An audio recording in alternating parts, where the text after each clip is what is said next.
It's the Score North Twin Show. It's a Trevor Plouffe Tuesday edition. He is Trevor Plouffe from John Boy Media. And right now, Trevor, the Twins, according to Baseball Reference, have a 6% chance to win the World Series. 13 games over 500, the highest mark of the season, and the fourth highest run-scoring team offensively on the year. Are we like on make a run in October watch here with this team? It's early, I know, but what are your thoughts on this team right now?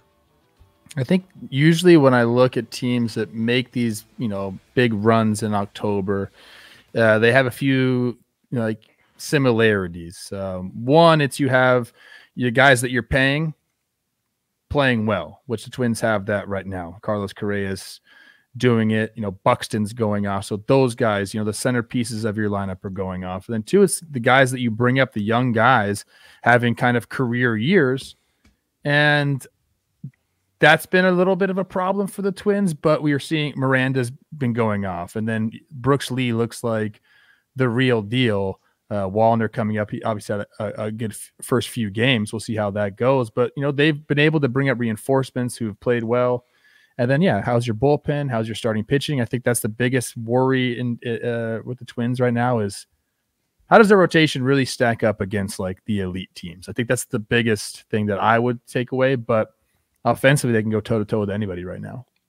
On Brooks Lee, Trevor, what is your on a scale of 1 to 10, how impressed are you by the fact that this kid has stepped in and it's been pretty damn so far seamless? Like, he looks like he belongs. He can play third. He moved to short when Correa got hurt late in the game on Sunday. Just the initial observations of Brooks Lee.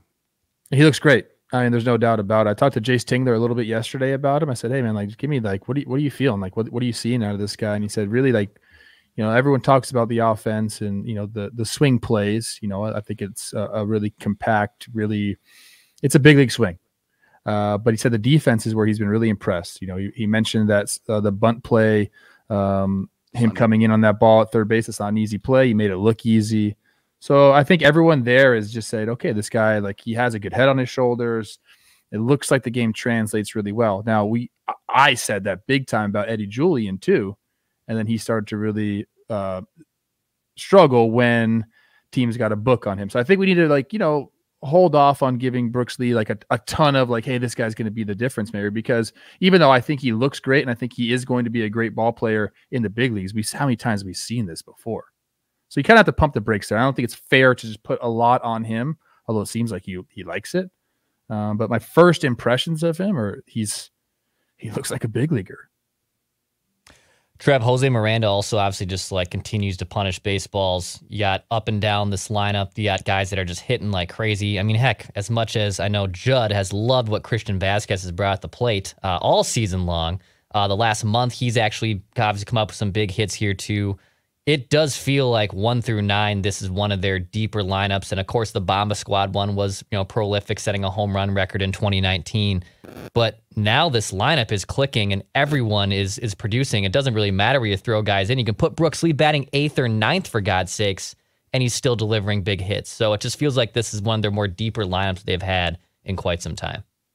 Yeah, I like the approach too. There were some quotes from Correa talking about, there's an article about Popkins, I think it was in The Athletic, and he was saying, I feel like this year they're not as focused on mechanics, more just kind of about approach. And, when you get to the big leagues, like your mechanics are pretty much dialed in. From time to time, you need to make some tweaks. But it is about, hey, how do we approach this pitcher? How do we go in? And it can't, in my opinion, be like everybody have the same approach. It has to be, doesn't have to be individual, but like you have certain types of hitters have to approach the pitcher a certain way. You can't just say this is 9 versus 1, which is I've heard before. I don't think they're doing that right now. What I do think they're doing is, look, we know about the homer streak that they've been going on, so they're hitting homers. That's great. But they're also, having good 2-strike approaches. Like last night, Miranda hits that ball down the right field line, like on an excuse me type swing. He's protecting right there. And those are difference makers. I mean, just putting the ball in play. What's batting average with balls in play? Whatever that is. League wide, it's 300. Maybe it's 290, whatever it is. 290 or 300 points better than striking out, right? Like, you just got to be able to put the ball in play and put pressure on. I think they've been able to do that. So, the offense scoring in a bunch of different ways. There's been some aggressiveness on the base pass. I think like the speed is kind of like coming back a little bit, which is nice. I don't know. Like it seems like right now, and again, like we could be talking totally different about this team in a month. I hope not. But right now the offense is, clicking, firing. One of the best offenses in all of baseball. Yeah. You've hit on just the strikeout thing. They were historically bad striking out last year. And, like the Astros, who they ran into in the playoffs, the Astros during this run of 7 or 8 years, you get all the power upside. And then they also have like one of the 3 lowest strikeout rates every year. And like in one game, whatever's going to happen is going to happen to baseball. But over the course of a season, if like this year, the Astros, for instance, have the second best strikeout rate, only 18% strikeout rate for the Astros offense. And the Mariners are going to set a record at 28%. So every 100 times those two teams come up to the plate, the Mariners start with 10 extra automatic outs compared to the Astros. And that's kind of where the Twins were at last year. And now that they're putting the ball in play more often, a check swing might allow for a hit if you make contact versus just like 12 automatic outs to start every single game, Trevor.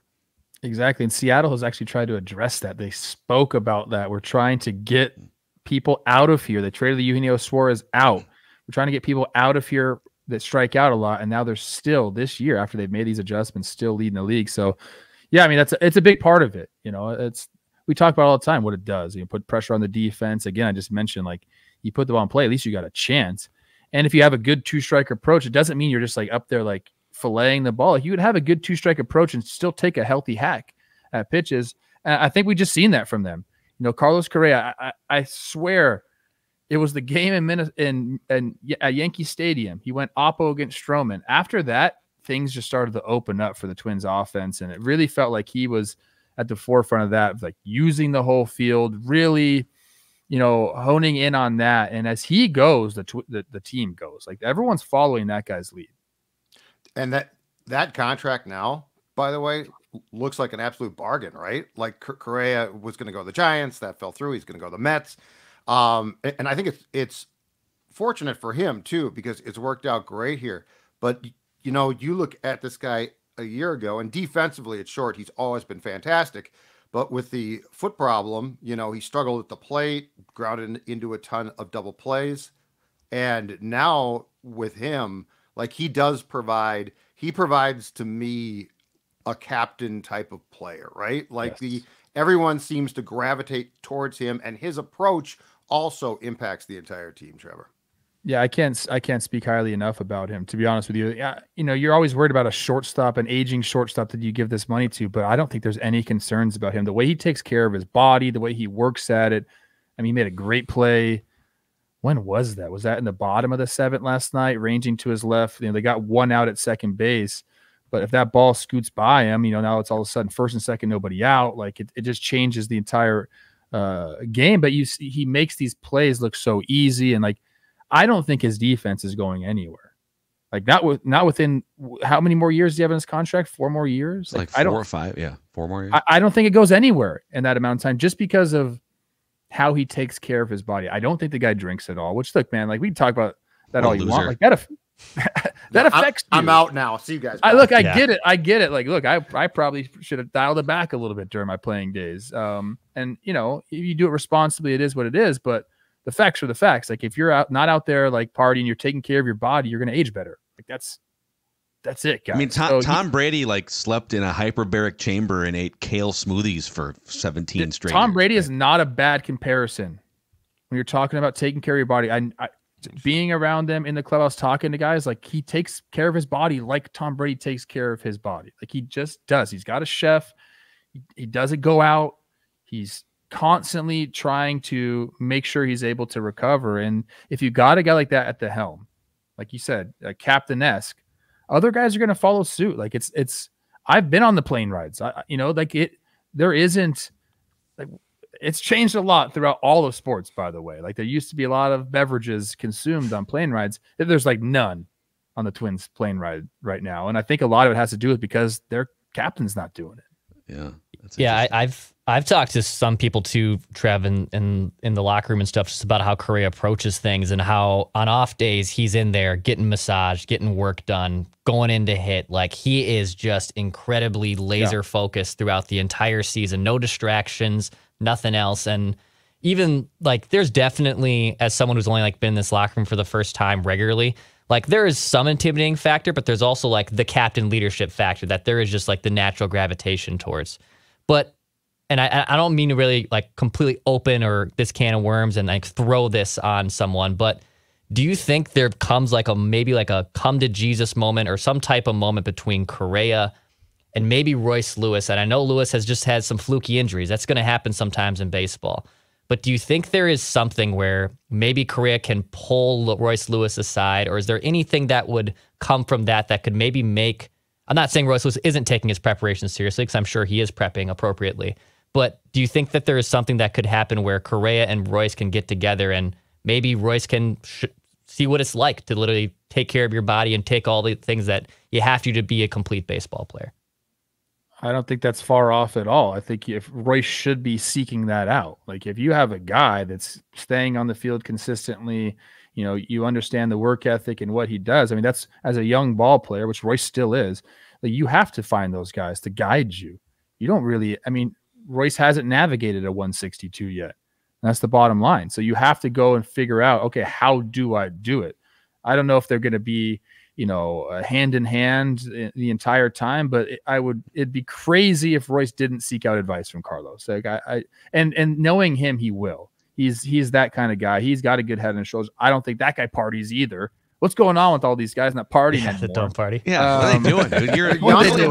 You're only a rich major leaguer one time. You got to get out there and drink That's some why more I was beer. out of the game at 32. So, yeah, no, I think all these guys, you know, you want to bounce ideas off each other. And again, it's really hard to be that leader if you're not on the field all the time having success. And Carlos Correa, you know, he has had a ton of success in his career. And I know he's got the Astros thing, you know, following him around a lot. But I think, I mean, again, I'm in the clubhouse, I'm talking to guys like, and I played against him during that 2017 season. I held a ton of ill will towards the Astros because of that.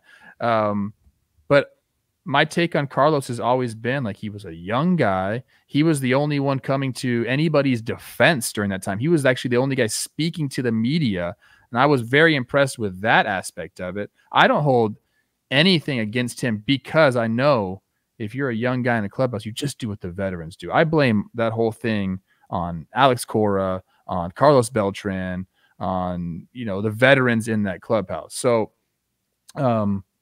I don't think that anyone even holds that against him. You know, he gets booed everywhere he goes, but in that clubhouse, there's nothing like that.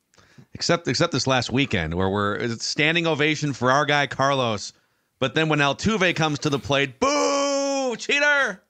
And Altuve didn't even use the system, which is crazy. So yeah. So could you like deny, like, if you wanted to, you could just say, I don't want any trash can bangs. I want to hit 320 the right way. That's what Altuve supposedly did. Yes. Yeah. There's audio to support that. You know, like there's a guy named Tony Adams that went and just like logged every single game, and there were times where you could hear the bangs during his at bat, and you could see him look in the dugout and like shake his head. Yeah. He didn't want it, and he didn't use it, but he gets the brunt of it. Him and Carlos get the brunt of it, and Carlos did use it. Yeah. But again, if you're a rookie on a team, you just do what you're told is what's going on. So. Hey, just on a different note, Miranda's name came up a few minutes ago. Can you at all put in, well, there's only 3 guys in the history of baseball that can put into actual context what it's like to get 12 hits and 12 straight at bats, but and they all have very funny sounding early 1900s baseball names, right? Like, I don't remember having in front of me, but like, baseball's really hard, man. Like, the players we're talking about that are leading one of the best offenses in baseball are still failing like 7 out of 10 times, even during their best seasons. Can you put at all into context 12 hits in 12 consecutive at-bats in the major leagues? I honestly don't know if I can.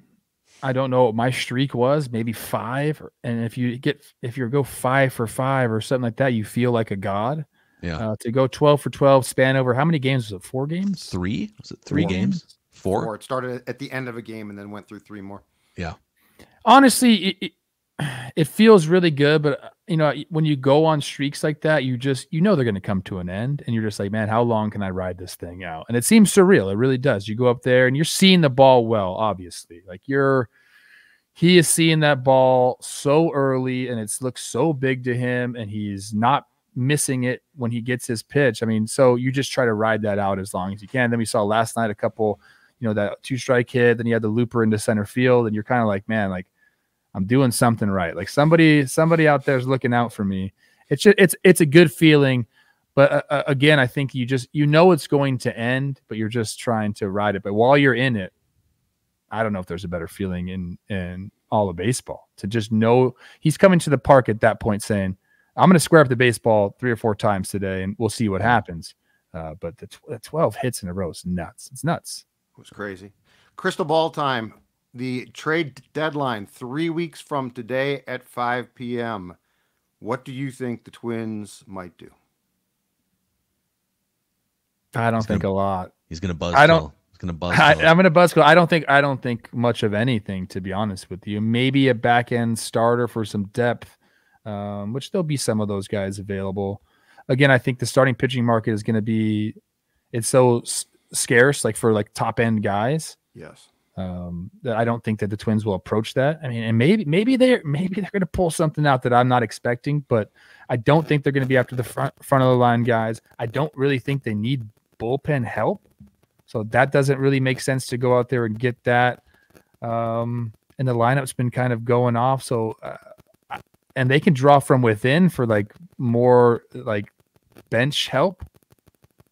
I don't think they do much of anything, unless you guys got some crazy idea. Maybe a starter that can, quote unquote, a bulk guy. I could see them doing that. Yeah. Wait, someone's phone is next to their microphone. I think it might be Plouffe's. It might be Trev's. I have Trev's my mic. phone That is off, and I don't think it's necessarily a phone. I think it could just be a loose cord thing as well. It could be me. The Twins front office. It could be me with a loose cord. Is that it? We good? Twins front office is they're trying hey, to end man. this conversation. Yes. So what do you? I mean, do you guys think they're going to do anything crazy? They Not need crazy. They need a starter, right? They need a starter. You can't ride Chris Paddock for 3 months. The innings thing. So who's the don't starter you? you're going to go after? Right. That's the question. Boy, yeah. Cal Quantrill of the Rockies? Or are you No. going to go after Exactly. Crochet? You're not going to get. They're not going to Not give gonna up get what it Crochet. takes to get him. Not Jack gonna get Flaherty. Flaherty. You're not gonna get I Flaherty. think got a he's going to back cost a problem, lot. Is Kikuchi a guy that you look to? I mean, you don't have any left-handers, so maybe you go for him. How about I think Patrick Royce brought it up on his podcast today. Let's get the Dauber up here. Let's give Randy Dobnak a second chance. All right, he's got the At Yankee contract. Stadium, game 2. Change of pace. Tyler Anderson's a guy that a lot of people are talking about. He's been pretty dang good. He just had a really good start, so he's with the Angels. They're out of it. I just think it's going to cost too much. Are they going to be engaged in discussions for a starting pitcher? Yes. Are they going to be able to? That's the thing. You can be willing to give up something, but the other team has to accept it as well. And I think the Padres are going to be after a starter. There's teams out there that have GMs that are more willing to wheel and deal than the Twins have done in the past. Yeah, I mean, the other case to be made here is that you've got this incredible stable of young infielders. Brooks Lee looks like he's here for the second half of the season. And you've got Edward Julian, who's 25 years old, who's kind of blocked right now. And then Luke Keyshaw, who Brooks Lee was going to go to the Futures game, and Keyshaw winds up, he's a top 10 Twins prospect, having a great year. So, you could make the case that at some point, whether it's in the next 3 weeks or in the next year or two, that they have to make a trade anyways, right? So agreed. No, I've been saying that. There is a logjam of position players. Whether the Twins are willing to deal or not, I don't know. I don't get that sense, but I would love to be surprised. I really would. If Texas continues to fall out of the race, I would look at Nathan Eovaldi. who's one of the Got most a lot of guys down there. successful postseason pitchers, like low key over the last 7-8 years. Like Nathan Eovaldi in the playoffs is a different animal.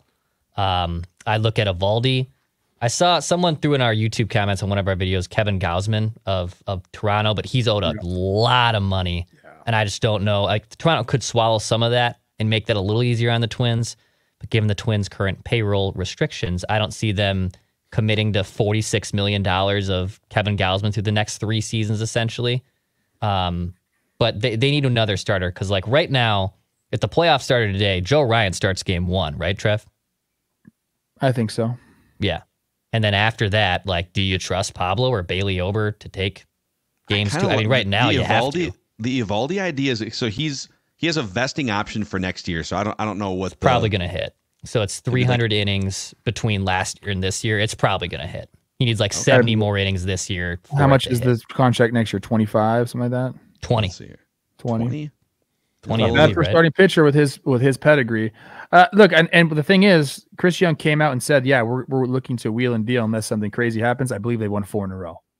So, and they're only like 5 back in that division. Yeah, that's the other thing, man. You know, the other team that was out of it was going to be the Mets, and they were going to deal everybody. Now all of a sudden they went on that run, and so I guess there's still time for teams. Someone's gonna have to make a decision. Like, are the Cubs going to start dealing? I think they probably have to. They're so far back. There's a bunch of teams in front of them, so you could look at their rotation and see what they're willing to give up. But I agree. I think if there's one spot that the Twins need to make an upgrade on, it's the rotation. Whether that's, I mean, look, everyone would love like a front of the line guy to come in there. Very hard to get those guys. Yeah, I don't think that's gonna happen. At worst, they need a bulk guy. Yeah. What's your faith on Pablo? Because, like he said, a weird year. He had a bad start again on Friday against the Stros. ERA is over 5 again. But like as Phil talked about on the show yesterday, the underlying metrics are not terrible. Like it doesn't point to but the starts are still like you beat the A's. Okay, that's cool. You beat the M's. Okay, but as we just discussed, they can't hit, right? Then you get the Astros and you get knocked around. What's your faith that this is all going to come back to him actually being a semblance of what we saw, you know, which was part of an ace tandem at least last season? I'm pretty confident that he does because, you know, the four-seam fastball is still a plus pitch for him. It's been the off-speed stuff, and I feel like nowadays they can tinker and get the grip back, get the movement back that they want. And Pablo's a guy that will be willing to do that. And he's a smart dude and understands that he needs to make some adjustments. It wouldn't surprise me if we heard, you know, one day, oh, Pablo threw a bullpen and changed his grip up or something like that. And all of a sudden, here comes the sweeper again. Because right now, the sweeper is 261 batting average against 500 slug against it. And last year, it was a 173 batting average and a 287 slug against it. Like, those are drastic changes in numbers that usually don't happen from just, you know, that won't continue. So there is some sort of, you know, positive regression to the mean that I think that Pablo will see during the second half. I think he's just too good to continue on this path. I do. I just want to commend Trevor for the proper usage of positive regression to the mean right there. People think regression is only downward, but regression is gravitational. It's like a magnet. Yes. See, I think positive regression to the mean is redundant, but in this context, I think you need to say, I don't know. You have to. You're over-explaining for baseball for a good cause. I think. Yeah. I actually have a dumb baseball question. So yesterday, Miguel Sano was DFA'd by the Angels, former teammate. Yep. And so he was out of baseball in 2023. He's one of the most puzzling cases as a player to me, and then he comes up, he crushes when he's like 22, 23. You know, then the strikeouts kind of plague him. And then there was 2019 offense was inflated across the entire league, but he's hitting 30 homers in 100 games in 2019, entering his age 27 season, pandemic year, and his career just plummets for the next 5 years at a time where most players are getting better. And like, what happened to him, do you think? I mean, he's 31 now, he's without a job again, and he's I don't know if he's going to get picked up by somebody else. I mean, he could be out of baseball at age 31, basically. I don't really know, to be honest with you. I mean, I have some thoughts, I guess, that I'll share. And again, this is just me thinking about the situation. Young guy coming up, all the talent in the world. He's a big guy. Like, he can't control that. And if he wants to control it, he's got to work like a Carlos Correa. Like, he has to really take all that super, super seriously. And I'm not saying he didn't work hard. I'm just saying that at that point when I played with him and towards, when he was, 2018, 2019, things were starting to go that way where they were really honing in on what you were doing off the field and stuff like that, and what your diet was. I think that he probably could have done a better job there, keeping himself in really, really good shape. Because it was going to be harder for him than it is for Correa. I guarantee you that. Like, Correa has a good body to start, where like a nice slender frame. Like, Sano's just a big dude. So I think a lot of that happened where, he's just big. So that'll affect your baseball play for sure. And then this is just me just thinking, you give a guy like that who, by all accounts, and I've talked to him, comes from nothing. You give him some money, and then the motivation, like, that's a lot of money for anybody. The motivation, I think, goes away. And you see that a lot. Like, I don't want to say you have to be careful who you give these extensions to. Well, I think you do. But the self-motivation, I think, is something that, like, it's not everyone has it. Like, I never got the multi-year deal. I'm curious to see, like, how I would have been if I got, 4 or 5 years guaranteed. Like, would I have worked as hard? I honestly think probably not. It's interesting because you spend it, and especially if you come from nothing to begin with, and this is your first, your first whatever 8-figure contract or whatever the contracts would be, 9 figures in some cases. You're set. So, like, it's guaranteed, and and now it's like, hey man, I can kind of like have some fun with my life. It's a real thing. I'm not saying that's exactly what happened to Miguel. This is just me, from a bird's eye view, really talking about it. But I think he's just one of the craziest what if cases, because if you would have sort of paused time in the middle of the 2019 season, say, okay, he had a couple weird years there, but now he's back. He's, for the third time, he's in the best shape of his career, and he's going to be 27 years old. Is this going to be the end of his career, basically? And like, most people would have been shocked if you would have gone back 5 years ago. I mean, it was him and Buxton, and they were the ones that they were taking the torch from Mauer and Morneau, and they were going to carry the franchise. And and Buxton, for different reasons. That's another good topic here, is because we talked about him last week. Dude, he's back, man. Like, he's batting, his average is back up, the power, he's legging out doubles again, and he's gonna wind up, I think, playing his 60th game in center field, which is the most he's played in like 5 years. So that continues to be an awesome story.